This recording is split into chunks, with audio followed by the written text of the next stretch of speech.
money. So given wao wata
that was done through the payee was 461 billion. So if we cut off the payee by 50%, that is 230 billion deficit. If we come and cap the repayment period, the repayment of the 1.3 trillion, kumbuka tutakuwa na ile extra 300, ile tutakuja kusongesha pale kwa payee, so that we are able to run our activities as usual and even have a small surplus of 7 billion to run with, that being amongst them. Do you agree with her and the proposals to reduce the cost of living? Okay, first, I can't agree with her, definitely, but cost of living is occasioned by inflation, number one. Too few goods, but there's too much money in circulation. Number two, taxes. When manufacturers have the tax burden, they push it to the consumer, and the consumer is not having any salary increase. So that is the reason we are having this. So let me say this. We are not going to do the 100 days, that's a lie. But you ask us after 1 year when you get into office, that one, we are going to widen the tax base. Why? I said marijuana is used in 9 sectors, across 9 sectors. Example, paper. We are going to give life to pan paper. Pan paper had been given life, but again, the logging law came in, so they don't have raw materials. We'll have marijuana that will be used for that. So our idea is to drive local economies, economies whereby a Kenyan, instead of importing something from China, like the people of Nyamakema, their stuff was burnt for lack of quality. Let them organize themselves, have local industries, if it's textile, plastic, paper, printing paper, but is very expensive. So when we have local economies, we are going to widen the tax base so that a corporate tax shouldn't be 30%. We can lower it because we have more in the tax net. Another thing is to ensure that we give conducive environment for business. As it is, businesses are not comfortable. They are saying that the lack of the dollar in the country is impeding their purchasing power in the global supply chain. So when we give a conducive environment, the economies are going to be there, Kenyans are going to be employed, and then we are going to have money, then the other youth who want to be employed in these industries can go into the other thing of investment that I said. We are going to empower the youth financially. Kidogo hapo, hata kabla usonge sana, kwa sababu umesema kwamba hamtaahidi wa Kenya kwamba katika muda wa siku 100 mtafanya hivi na kadhalika. Awali ulituambia bangi inachukua muda wa miezi 4 kukua, na umetuambia kwamba hamtaahidi kwamba mtatimiza baada ya miezi ama siku 100. Kwa hivyo yule Mkenya anakutazama sasa hivi hawezi kumudu gharama ya kununua pakiti moja ya unga. Kwa hivyo unamwambia nini? Huyo Mkenya nitamwambia that the truth is tumeteseka miaka 30. 1 year tunaweza vumilia, but we are putting in, Kenyans need an honest leader. As it is now, hii maneno ya kusarakasi na siasa is what is getting us here. We are being honest. We are saying, of course, they have put in the unga imeshukishwa bei. But sisi tukiangalia the truth, marijuana also gives flour. We can look at alternatives to the challenges. If maize flour is costly, then marijuana flour can cook ugali, can cook chapati. And then cooking oil, the seed produces cooking oil also. So we tunaangalia kama hii ni expensive, we are going to use this. So the alternatives. So mimi naambia Kenya, hatutawadanganya. Tumedanganywa miaka nenda miaka rudi. We are telling you the truth. Question us after 1 year. Biruth, unaona wa Kenya wavumilie, watumie unga ya marijuana, watalala njaa 365 days from the 9th. But they know the truth. But they will die. No, let's be frank. Of course, we do not need a list of 10 items. I would almost agree, but we do not need a list of 10 items kufurahisha wa Kenya that we can accomplish all this in 100 days. Tuweke vitu realistic. Mkenya aweza kupata chakula. Yule mama anaangalia watoto peke yake aweze kupata pesa ya kulipa rent, kulipa school fees. But telling Kenyans to wait for 1 year, I think it's a long time. The truth is, it's such a long time. Truth. And someone who's been in government, I know they're laughing at us, but the truth is, government policy is about trade-off. What is working for our country? What is working for our people? So if we come here and say, tutaangusha bei ya mahindi, farmers walitoka Ushago, they came to Nairobi. There is rural to urban migration. They are border riders because farming doesn't have money. It is about us giving the conducive environment for agriculture to thrive. Watu warudi Ushago, they grow the maize, they grow the marijuana, they do the miraa. And actually, we are giving Kenyans an alternative. If you're a miraa farmer, continue doing, no problem. But we need Kenyans to know it's not about the government doing things. We won't lie to you. And that is why leaders or politicians lie to us. It's about telling Kenyans the truth. Here is a trade-off between a very bad situation and a worse situation. I think maybe I think agriculture has money. Sijui kama hapo tutakubaliana, lakini agriculture has money. I will give an example. My grandmother amekuwa ametegemea majani chai. They have brought up she brought up 8 children. Lakini sai mkulima wa sai analia. So if we restore back our economy, that means hata ule mtu hajasoma ataweza kuongeza pesa kwa mfuko, na tuweze pia kukata hii importation tunaleta ya michele, na kuna project kuna schemes kama za Moya tunaweza patia wakulima nafasi to boost themselves back, na Wakenya waweze kupata chakula ya kukula. Just like even the maize, people are having maize in the granary. Kwa nini tunaleta mahindi kutoka nje? Tupatie nafasi wa Kenya wajijenge. I believe farming has money. Yes. Pia ule akona ng'ombe ananunuliwa maziwa 30 shillings lakini inauzwa 60. Wacha tujaribu kubalance out. Sikusema agriculture doesn't have money. You said but wait, as it is, the global prices, declining global prices. Sai watu wakisi wanasema 1 kg of coffee or tea wananunuliwa 30 shillings farm gate prices. Sugar cane inatoka 4,112 per ton. Sai mahindi 3,000. Na sai ekelea fertilizer. So the input cost cost of agriculture as it is so costly that you as a farmer, you're not getting money. Na niongea about maziwa, hata dairy farmer. By the way, hemp produces animal feed. So our tukitengeneza animal feed, which is very costly as it is, they impede maziwa production.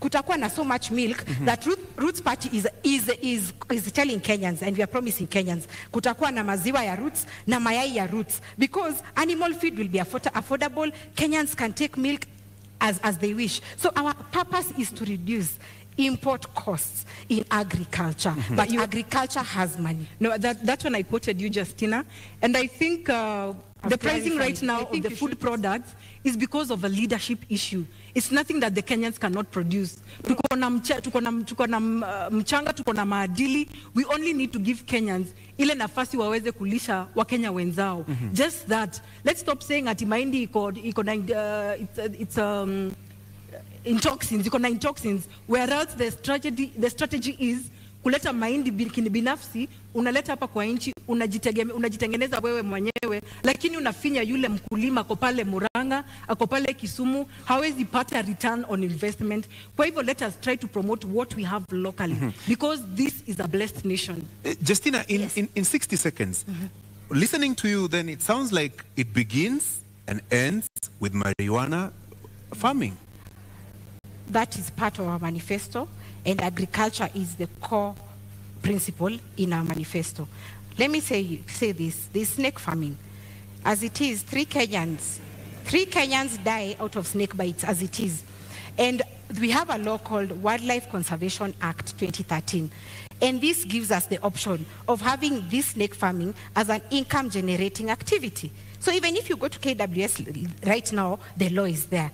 Ours was just to amplify that voice and give options. Like I was saying, 3 people are dying every day because of snake bites. And why? The antivenom we import in this country is from South Africa and India mainly. But there are over 3,000 species of snakes in the world. So maybe the snake that will bite you didn't have that antivenom. And if it's antivenom, one vial goes for 13,500. And you need between 5 to 10 vials ndio upone hiyo kumwa na nyoka. So ideally utakuwa na 135,000 ya kupona hiyo snake bite. What is our agenda? Our agenda is to look at what we have. We have snakes around. One, we'll have the venom industry. This is where unasikianga mtu kushagua amesoma biochemistry, but you don't know where they're going to work. We are going to bring them into this pharmaceutical industry where they are getting the antivenom so that you can compete in the international market. Right. And then protect the 3 Kenyan lives who die because of snake bites. Ruth, in 1 minute, story ya nyoka. Story ya nyoka ninasema for our government Agano Party, we cannot deal with snakes surely. Tutafunga kwa compound ama ni kuku tutaweka surely. Ndio tupate mayai. Then again, how much do we have to wait for this venom itoshe ndio Wakenya waweze kupata medication, whereas we are going to start, probably, if at all they get the chance to lead from 10th, tutaanza kurea from 10th, ama tuko na za kutosha Kenya. What business do we have putting in snakes here? We have amplified what is there. There is a law, Wildlife Conservation Act 2013. Today is 2022, so it's been there for a while. And it gives this leeway for wildlife snake farming as an income generating activity. Let me tell you, our idea is making Kenya an export hub, putting money in the pockets of Kenyans. Ndio tunapata ile foreign exchange tulikuwa tunaambiwa tukiwa shule, ati Kenya is earning foreign exchange from wherever. So yetu ni ya kwamba, let's get other alternatives, income generating activities for Kenyans and to sustain our export manifesto. So how much venom do we need probably? Like I said, do the math. 1 vial goes for 13,000. You can check, you can Google. 1 vial goes for 13,500. If we do it locally, we are going to lower the cost. And remember, even your government, if you win, is going to incur the cost of importing antivenom. So why not have our own here so that we can lower the cost and save the lives of Kenyans as we create an industry?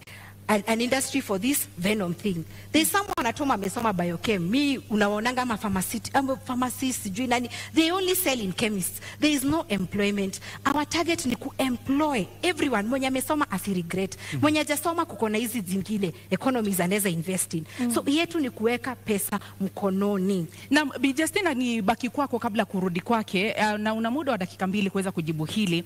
Kwa yule mtazamaji au mkulima ambaye anakutazama sasa hivi, imekuwa vigumu kwake kulima mahindi yake au kahawa yake, majani chai na kusafirisha nje. Itakuwa vipi kwake ukianza kumwambia sasa tufuge nyoka tusafirishe sumu? Kama hawezi kusafirisha mahindi, ataweza vipi kuuza katika soko la kimataifa sumu ya nyoka, fisi?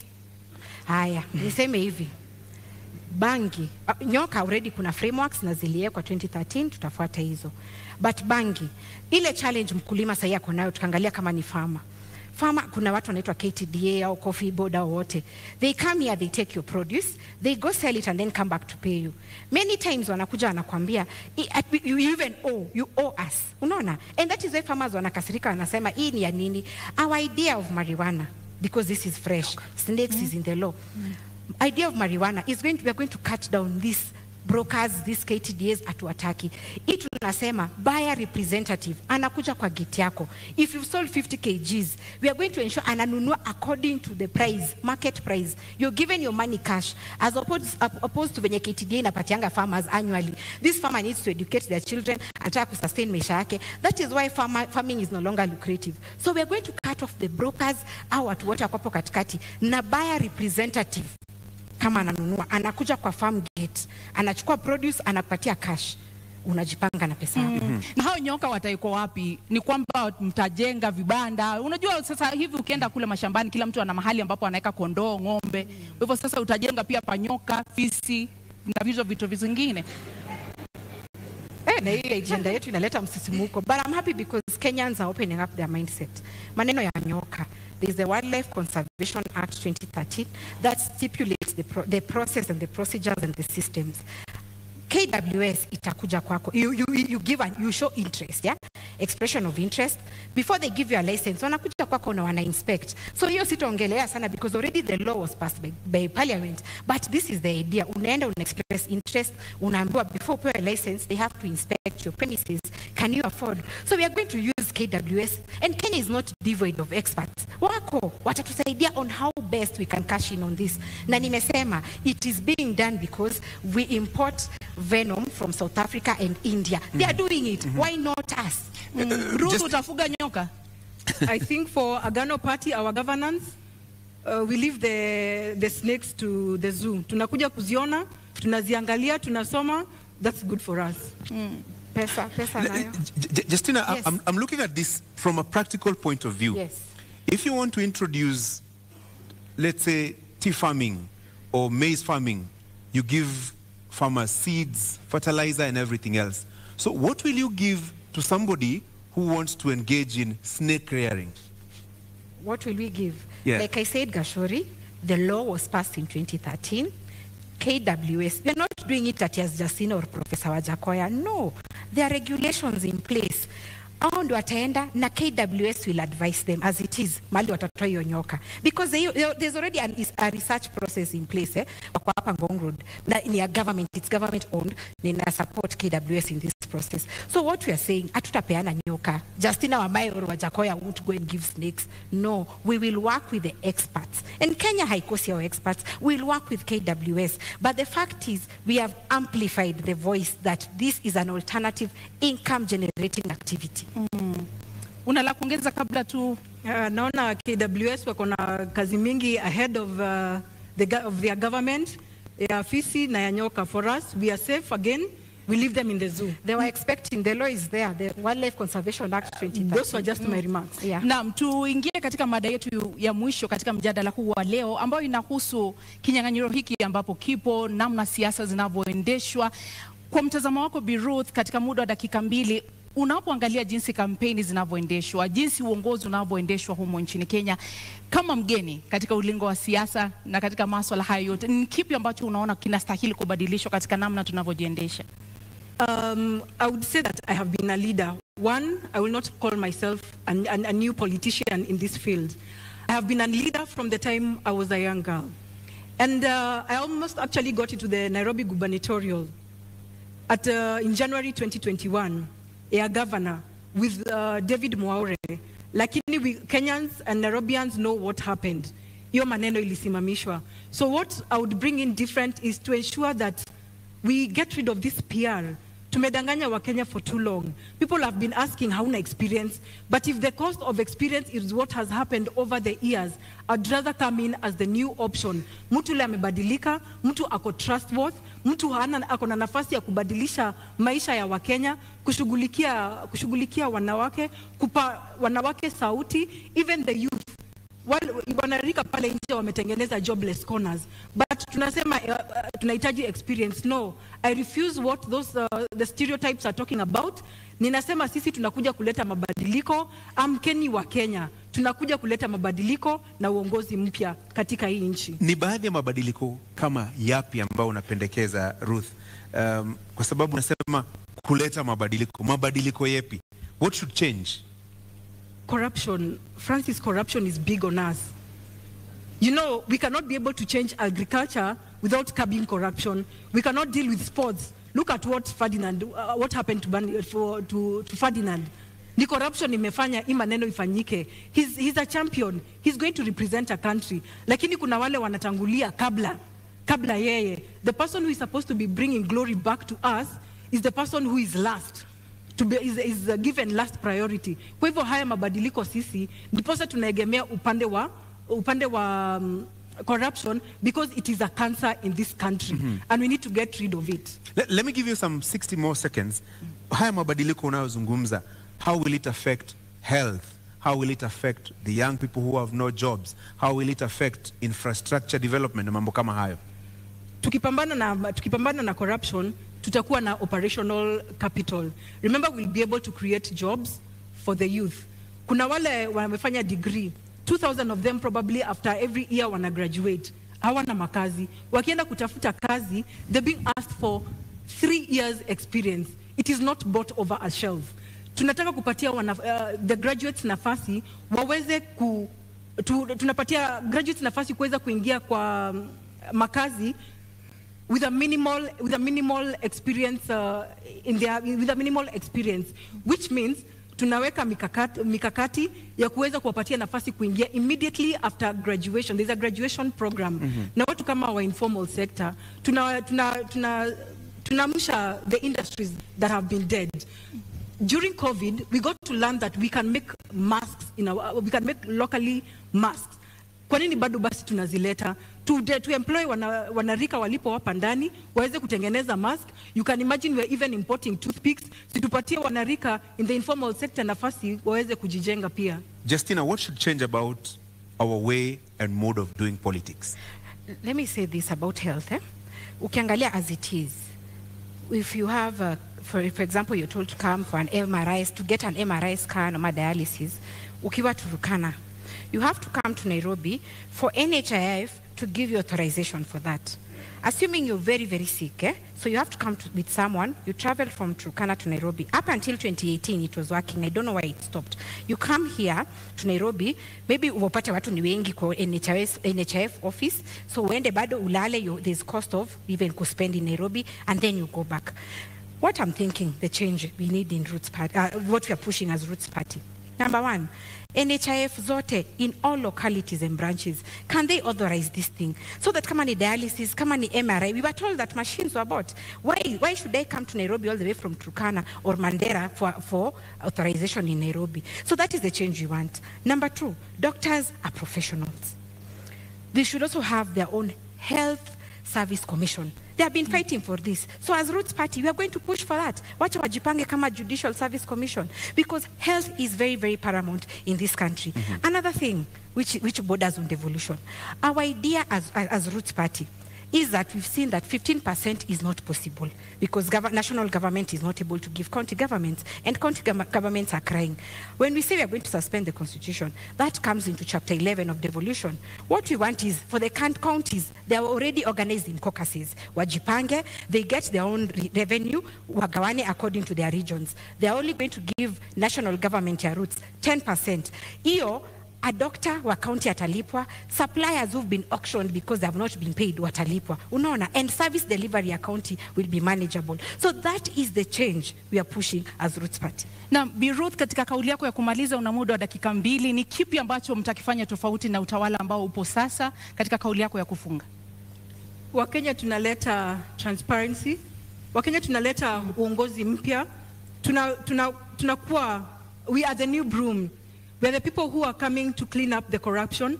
We are people who are coming to stabilize the economy. We are concerned about our youth. We are concerned about the women plight, just as like the disabled, the people with disability. So give us the chance to take care of you. You are our bosses. It's paramount to know that you are our bosses. You are not the subject. So give us the vote, and we shall bring in the change that we have been talking about. Kauli yako ya kufunga, Bi Justina. And I called for mindset change when tulikuwa tunaanza hii debate. Kenyans, let us respect the media owners. They have organized this debate. And the purpose of this debate is to give you an opportunity to ask your leaders questions. And here we are. So don't see it like it's something at your time of wasting. Ama mulisha amua. No. If you need a different Kenya, a transformed Kenya, this is the opportunity.